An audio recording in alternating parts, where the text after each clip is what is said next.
Welcome, friends. Today we have gathered to discuss on a very important topic, and that topic is healing. We all know, we all care so much about our physical body. हम लोग अच्छा खाते हैं, अच्छी exercise करते हैं और दिन भर अपने फिजिकल बॉडी का बहुत बहुत ज्यादा ध्यान रखते हैं। मगर जैसे हमारे बॉडी में 7 चक्रास हैं, वैसे ही हमारी बॉडी में 7 अलग अलग लेयर्स पे बॉडीज है। तो फिजिकल बॉडी का तो हम लोग बहुत अच्छी तरीके से ध्यान देते हैं, मगर उसकी जस्ट फिजिकल बॉडी को कवर करते हुए होती है एथरिक बॉडी। और उस एथरिक बॉडी में होते हैं हमारे इमोशंस। इमोशंस क्या है? Energy in motion. और वो एनर्जी इन मोशन जो है, कभी कभी तो बहुत अच्छी होती है, बहुत ही एनर्जेटिक इंथुजियास्टिक है, हम लोग फील करते हैं, मोटिवेटेड रहते हैं। मगर कभी कभी हमारी इमोशंस सैड, डिप्रेस्ड, फ्रस्ट्रेटेड भी होते हैं। हर्ट, पेनफुल इमोशन, शेम के इमोशन, ऐसे सब भी होते हैं। और जब हमारे इमोशंस नेगेटिव इमोशंस रहते हैं, हर्ट, पेन, सफरिंग के इमोशंस रहते हैं, तो तब आप देखेंगे कि तब हमारी बॉडी, फिजिकल बॉडी बहुत जल्दी से मूव नहीं कर पाती है, बहुत खुश नहीं हो पाती है। कहीं पे भी कोई लोग इमोशनल बॉडी, एथरिक बॉडी की बात नहीं करते। और वो इमोशन आप अच्छा फील कर रहे हैं या आप खराब फील कर रहे हैं, आप जैसा भी फील कर रहे हैं, वो आपके हर्ट्स हैं, आपके पेन्स हैं। और उनका बहुत बार तो हम लोग भी नहीं अवेयर होते हैं और न जान पाते हैं, ना चीज को हम समझ पाते हैं। और क्योंकि अगर हम खुद ही नहीं जान पा रहे हैं, तो हम उसकी हीलिंग भी नहीं कर पाते हैं। और वो स्टक इमोशंस, वो फ्रोजन एनर्जी बन के हमारे सबकॉन्शियस माइंड में बहुत टाइम तक रहती। उसके बाद आती है हमारी एस्ट्रल बॉडी। और ये एस्ट्रल बॉडी रिस्पॉन्सिबल है हमारी वेकफुल स्टेज में हमारी थिंकिंग के लिए, लॉजिकल थिंकिंग। और जैसा फिर हम सोचते हैं, फिर उसी तरीके से हम एक्शंस लेते हैं। तो ये जो आपको मालूम है कि हमारे यहाँ बॉडी में 60 to 70,000 थॉट्स होते हैं। तो वो सब हमारे थॉट्स और फिर उसके उसके साथ में करस्पॉन्डिंग एक्शंस जो होते हैं, वो हमारी एस्ट्रल बॉडी से आते हैं। फिर नेक्स्ट बॉडी है हमारी मेंटल बॉडी। मेंटल बॉडी को पीसफुल काम रखने के लिए हम लोग मेडिटेशन करते हैं। हम लोग अपना, अगर कोई भी स्ट्रेस है तो कोशिश करते हैं वो स्ट्रेस ना रहे। ठीक है। आपने देखा होगा कि बहुत से लोगों को रात में नींद नहीं आ पाती है, उनको स्लीपिंग पिल्स लेनी पड़ती है। तो कहीं ना कहीं उनकी मेंटल बॉडी स्ट्रेस्ड आउट है, उनके कुछ नेगेटिव इमोशंस है, कुछ स्ट्रेस है, जो कि उनको रात में सोने नहीं दे पाता है। फिर आती है हमारी स्पिरिचुअल बॉडी। स्पिरिचुअल बॉडी वो डील करती है about our connection, our deeper connection with our true self. हमारा कनेक्शन, स्पिरिचुअल बॉडी जो है, it is our connection with our spirit, our true self. जब हम लोग मेडिटेशन में डीप जाते हैं, जब हम रियलाइज कर पाते हैं कि हमारा ट्रू सेल्फ कैसा है, कितना डिवाइन है, कितना प्योर है, तो ये है हमारी स्पिरिचुअल बॉडी। उसके बाद है हमारी कॉस्मिक बॉडी। हमारा कनेक्शन हमारे कॉस्मोस, हमारा कनेक्शन हमारे यूनिवर्स से। और लास्टली आती है हमारी निर्वाणिक बॉडी, वो बॉडी जो कि फ्रीडम के लिए फ्री है। उसमें कोई पेन, कोई हर्ट, कोई ग्रजेस कुछ भी नहीं होता है। वे वी एक्सपीरियंस अल्टीमेट फ्रीडम। ठीक है। तो फ्रेंड्स, चलिए आज हम लोग अपनी, क्योंकि फिजिकल बॉडी का बहुत ध्यान रखते हैं योगा करके, गुड डाइट से, गुड एक्सरसाइज से, गुड एफर्मेशन से, कोशिश करते हैं अपनी फिजिकल बॉडी को बहुत हेल्दी, एक्टिव, एनर्जेटिक रखने का।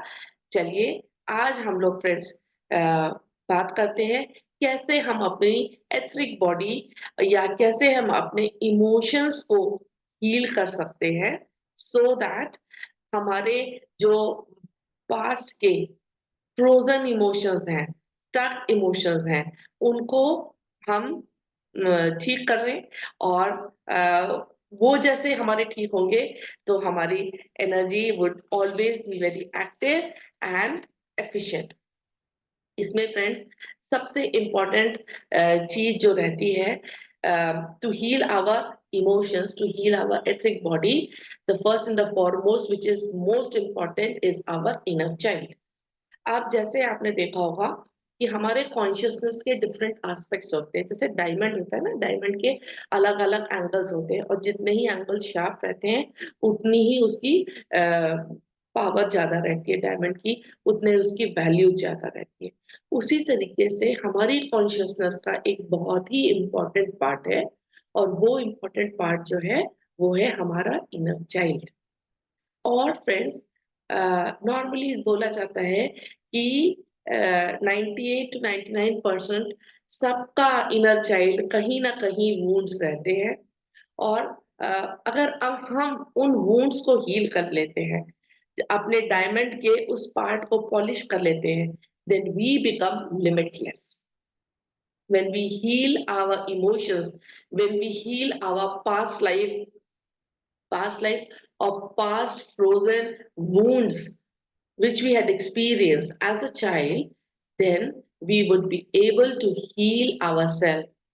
And friends, why healing is important? आप लोग सोच रहे होंगे अब तो हम बड़े हो गए, अगर मुझे वूंड कुछ भी लगा था when I was 5 years old और when I was 2 years old, अभी तो एक तो मुझे याद नहीं है, दूसरी बात अभी मुझे क्या परेशानी हो रही है, मुझे उसकी हीलिंग की अभी क्या जरूरत है। तो फ्रेंड्स होता क्या है कि वो जो वुंड्स जो हमको एज अ चाइल्ड लगे थे, वो अभी भी हमारे सबकॉन्शियस माइंड में एज फ्रोजन बैड मेमोरी के फॉर्म में स्टोर्ड है।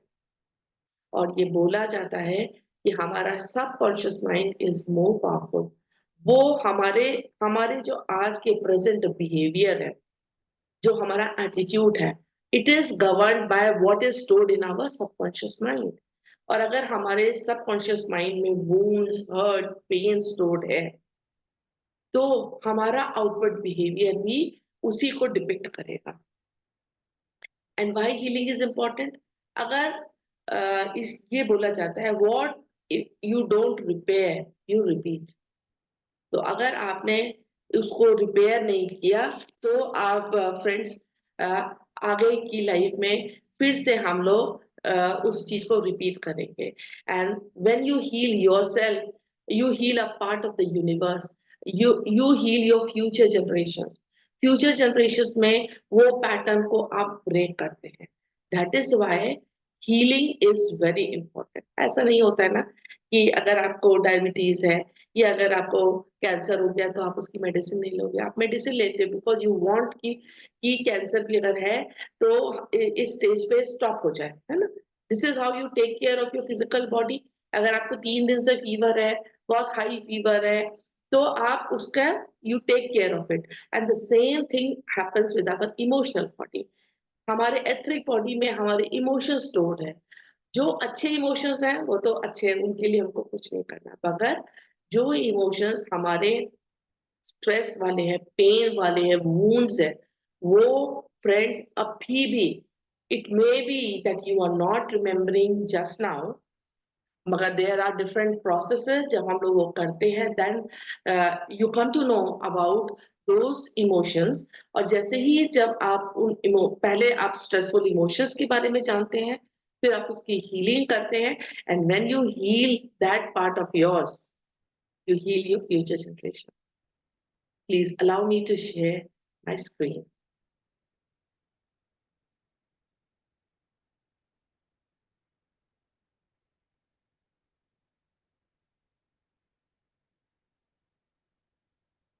So this is the inner child. I think the screen is visible to you. This is the inner child. Inner child जो छोटा सा प्यारा सा मासूम बच्चा होता है, आप सभी देखिए कितना प्यारा है, कितनी आंखों में शांति, शरारत है, और चेहरे पे लव है, लव, अफेक्शन, अप्रिसिएशन से भरा हुआ। इसी तरीके से फ्रेंड्स, हम लोग भी, हमारा जो डिवाइन सेल्फ है, हम लोग भी उस इनर चाइल्ड जैसे ही हैं। और जैसे कि इनर चाइल्ड में जो जो क्वालिटीज हैं, full of love, enthusiasm, creative होते हैं, स्पॉन्टेनियस होते हैं, प्लेफुल होते हैं, we are also like that. ऐसे ही हम भी क्रिएटिव होते हैं। आपने देखा होगा, छोटा बच्चा कोई भी होता है, उसको गेम्स की नहीं जरूरत होती, उसको महंगे महंगे टॉयज की नहीं जरूरत होती है। वो अपने ही ड्रम से, बाजे से बना करके और बहुत ही खुश हो जाता है, खेलता है। अगर किसी से उसकी लड़ाई भी होती है तो एक क्षण में वो उसको माफ कर देता है और फिर से उसके साथ खेलता है। तो सारे ही बच्चे, छोटे बच्चे वैसे ही होते हैं, बहुत फॉरगिविंग होते हैं, बहुत लविंग होते हैं, बहुत ही अप्रिशिएटिव होते हैं।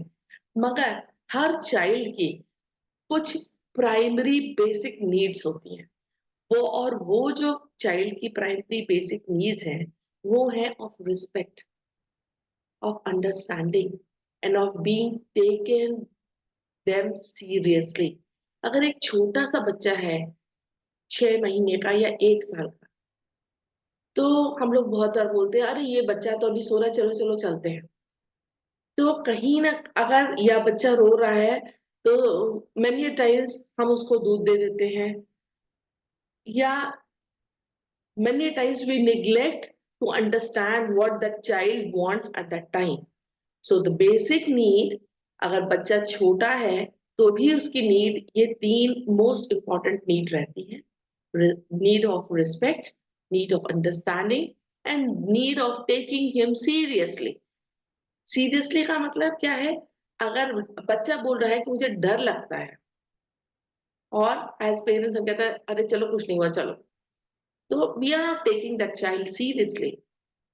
सीरियसली मतलब, अगर उसको डर लग रहा है, वी शुड अंडरस्टैंड कि वो छोटा बच्चा है, उसके लिए वो चीज बड़ी है, एंड उसका डर is very natural. So this quotation was given by Alice Miller, who told that every child has a primary need of respect, understanding, and to be taken seriously. और अभी हम लोग प्रेजेंट लाइफ में जैसा है, हमारी जो प्रेजेंट मोमेंट में कंडीशन है, is the manifestations of our past beliefs. हमने अगर पास्ट में जो भी चीज बिलीव की थी, वही हमारी प्रेजेंट रियलिटी है। So we need to be conscious about what our belief system are, especially in these 5 areas. And these 5 areas are: first, health; second, relationship; third, career; fourth, money; and the fifth is spirituality. तो जैसे example आपको बता रहे हैं कि अगर आपने ये सोचा, आपका बिलीफ है कि money is not easy to earn, आपको लगता है कि पैसा आसानी से नहीं कमाया जा सकता, तो rest assured, if you have this belief, so you will face a lot and lot of difficulty in earning money, क्योंकि universe will always show you the circumstances according to your belief. और आपका belief है कि money is not easy to earn, तो आपका, क्योंकि ये belief है, what is belief? Belief is the most practiced thought. Might be you have experienced and thought of it and affirmed it maybe hundreds of times. So जैसे इसी तरीके से एक बिलीफ है, I am not smart. दूसरा belief है, I am fat. Men should not cry. तो these are beliefs. और ये मैं बिलीव जो हैं, बहुत सारे बिलीव्स हमारे चाइल्डहुड में फॉर्म हो जाते हैं according to our circumstances, according to our environments, according to our experiences as a child. ये बहुत से बिलीव्स फॉर्म हो जाते हैं बचपन में, और जो बिलीव्स हैं, हम अपनी लाइफ को वैसा ही देखते हैं। तो coming to our inner child, see, ये मून है, और मून का हम लोग को सबको पता है कि मून में कोई आउटर एटमॉस्फेरिक लेयर नहीं होती है। तो क्योंकि मून में आउटर एटमॉस्फेरिक लेयर नहीं होती है, तो कोई भी स्टार्स या मीटियोर्स आते हैं तो वो मून के अंदर डायरेक्ट आ जाते हैं, और डायरेक्ट आ जाते हैं तो वो मून के सरफेस पे होल बना देते हैं, हर्ट बना देते हैं। और हमारा जो चाइल्डहुड है, हमारा जो इनर चाइल्ड है, वो भी मून के जैसा है। उस पे भी कोई प्रोटेक्टिव लेयर नहीं है। और जो लोगों के कमेंट्स, हमारे एक्सपीरियंसेस, हमारे पेरेंट्स के डिस्कशन, वो सब जो है मीटर्स का काम करते हैं। अगर वो अच्छे हैं तो वो अपलिफ्टिंग है, तो हमको और उठाते हैं, हमारा बिलीफ और स्ट्रांग बनता है। और अगर वो एम्पावरिंग नहीं है तो they create hurt and pain in the body of the inner child. वो वोन्स क्रिएट कर देते हैं। फॉर एग्जाम्पल, अगर एक बच्चा है, अभी भी हुआ, और माता चाहती थी कि सन हो और बेटा बेटी हो, तो मदर बोलेगी अरे यार मुझे तो लड़का चाहिए था और लड़की हो। First rejection faced by the child by his mother. Second, अगर काला हुआ तो किसी ने बोला अरे इतना काला हुआ, पेरेंट्स तो इतने गोरे हैं। Again a rejection. बेचारा छोटा सा बच्चा, मून है, उसका कोई प्रोटेक्टिव लेयर नहीं है, कोई एटमॉस्फेरिक कंडीशन नहीं है, और वो बम्बार्डेड हो रहा है। उस समय वो बच्चा क्या चाहता है? Acceptance and love. और उसको मिल मिल क्या रहा है? कंप्लेन, क्रिटिसिज्म मिल रहा है। उसको एक्सेप्टेंस नहीं मिल रहा है, उसको अनकंडीशनल लव नहीं मिल रहा है। सो यहाँ ही से, जब बच्चा बहुत बार मूव में रहता है, बहुत बार न्यूली बॉर्न बेबी रहता है, और उसके हर्ट्स एंड पेन्स कॉन्शियसली और अनकॉन्शियसली वो एक्सपीरियंस करना शुरू कर देता है। Now this is the earth atmospheric layer. और अर्थ है, अर्थ के डिफरेंट एटमॉस्फेरिक लेयर्स होती है। एक एटमॉस्फेरिक लेयर में प्लेन चलता है, दूसरे में सैटेलाइट्स चलती हैं, तीसरों में रॉकेट्स चलते हैं। तो ये डिफरेंट लेयर्स हैं। तो अगर किसी पर्सन को अर्थ पे आना है तो it has to cross these different atmospheric layers of the earth, तभी क्रॉस करके वो आएगा। तो ऐसा ही होता है when that inner child grows up। अब वो बड़ा हो जाता है तो वो अर्थ बन जाता है।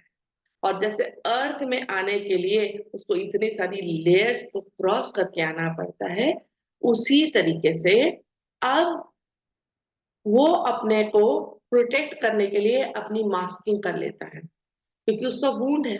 जैसे हमारे अगर पैर में चोट लगी है तो हम पट्टी बांध लेते हैं, जैसे कि उस चोट पे किसी का पैर ना पड़ जाए, धूल से चोट खराब ना हो जाए। जैसे हम उसको प्रोटेक्ट करते हैं, उसी तरीके से वो जो इनर चाइल्ड है, उसकी जो बचपन के वुंड्स हैं, उसको प्रोटेक्ट करने के लिए वो अपने चेहरे पर मास्क लगा लेता है। और कभी कभी वो मास्क गुस्से का रहता है, कभी कभी हेट्रेड का रहता है, और कभी कभी हम सकिंग का रहता है। इस तरीके से different upon the different types of hurts वो ऐसे मास्किंग कर लेता है। So this is atmospheric layer is like masking. When the child grows old, it develops a mask to protect itself. अब जो सोल रहता है, सोल सबका डिवाइन एसेंस है, हैप्पी जॉयफुल वाइब्रेंट रहता है।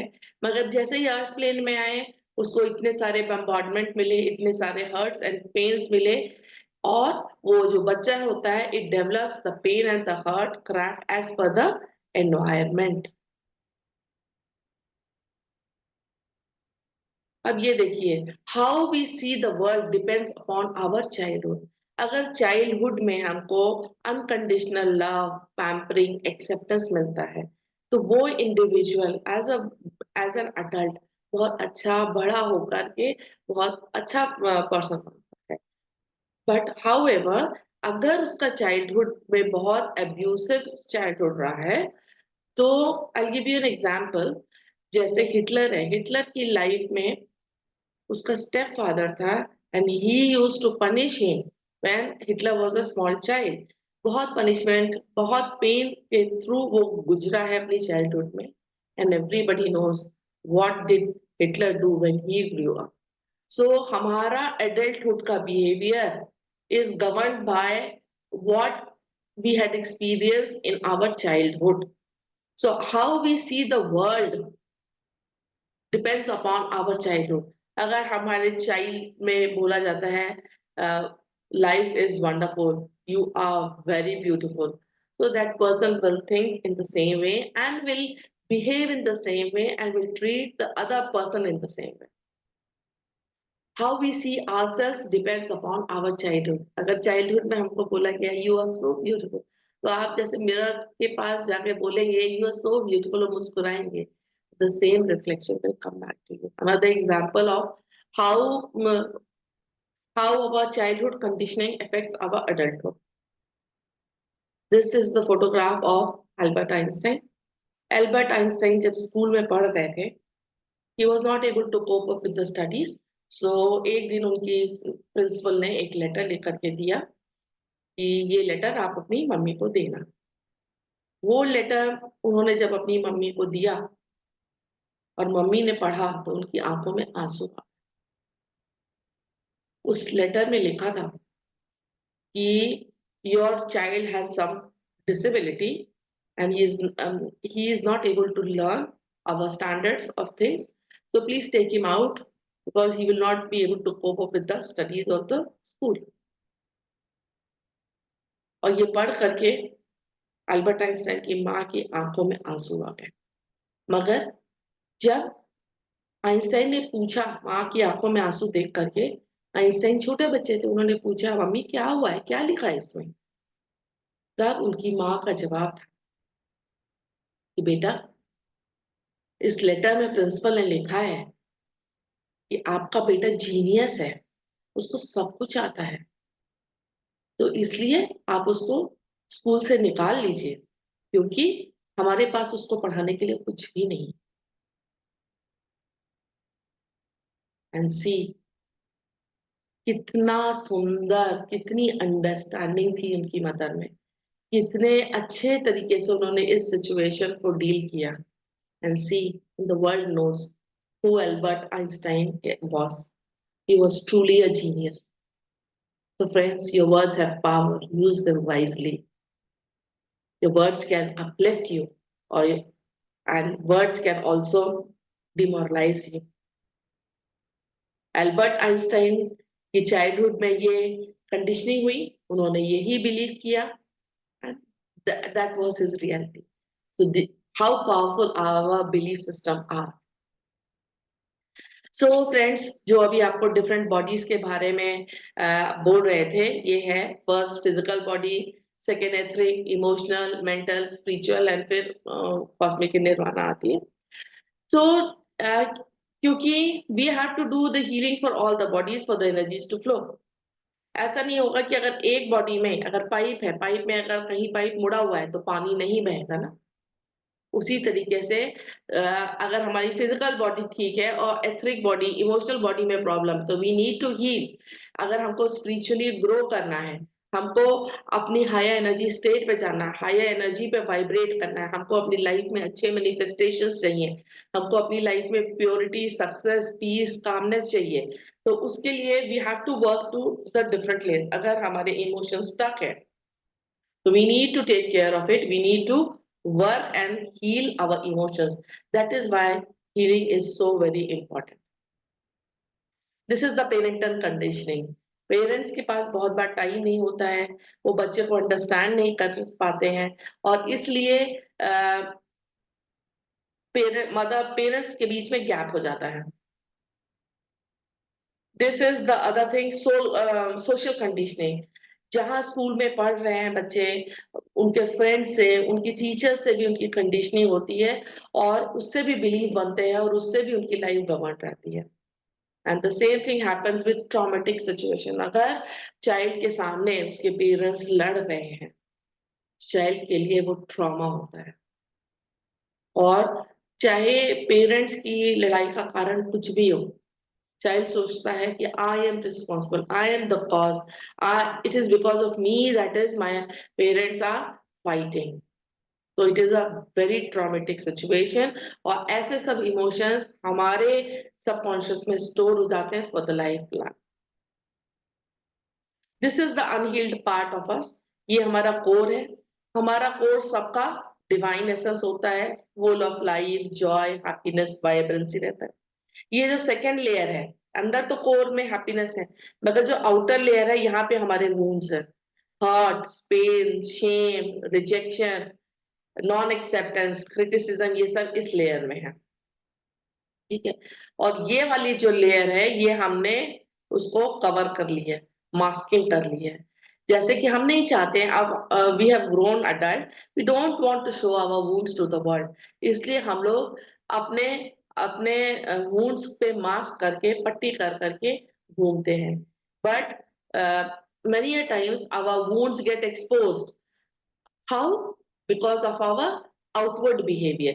हम बहुत बार जैसे बिहेव करते हैं, उससे यू कैन नो कि ये इस बच्चे की नीड थी as a child which is not fulfilled, so this is the behaviour of him now.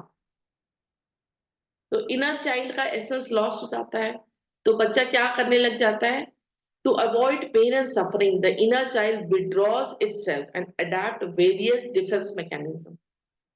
वो अपने को बच्चे बचने के लिए कभी कभी एंग्री हो जाता है वो बच्चा, कभी कभी बिल्कुल मायूस सा रहने लगता है, कभी कभी आपने देखा होगा बच्चे थम सकिंग करते हैं, और बहुत बार बच्चे क्या बड़े लोग भी ओवर ईटिंग करते हैं।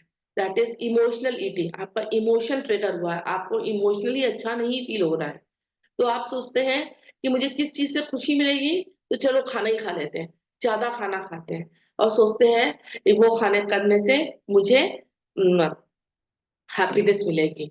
We try to avoid our emotional triggers, और इन सब चीजों में अपना ध्यान लगाते हैं। कभी कभी हम लोग कान पे, अगर ट्रॉमेटिक सिचुएशन में, कान बंद कर लेते हैं, हेडफोन्स लगा लेते हैं, सो दैट कि ये सारी चीजें हमारे तक ना आ पाए। These are the outward behaviours. So inner child work जो है, inner child work is not about making our parents wrong. ये वर्क इसलिए नहीं है कि हमारे पेरेंट्स ने ये गलती कर दी, देखो उसका मैं सबक हुआ। It is not about that. It is not about judging our parents, care taker, या मेरा तो इन्वायरमेंट ही इतना खराब था इसलिए मेरी लाइफ में ऐसा हो गया। तो inner child work is not about any complain, criticism, judgment. It is about understanding the truth about your childhood and healing it. ये जो इनर चाइल्ड वर्क है, ये सिर्फ वो वर्क है कि we understand about our selves, about our emotions, how how and where we are stuck in our past, और उस पास्ट को, उसको हम लोग समझें, जाने, और उसको फिर अपना डिफरेंट प्रोसेसेस से उसको हम हील करें। ठीक है, so till now, thank you so much. In the next session we will discuss upon how we behave outwardly, how we have different types of emotions, जिससे कि आप अपना बता सकते हैं कि see because of this behaviour this person is behaving like that. मतलब अगर बच्चे को अनकंडीशनल लव लव नहीं मिलता है, तो how he develops a codependent behaviour. We'll discuss this in our next class. Thank you so much.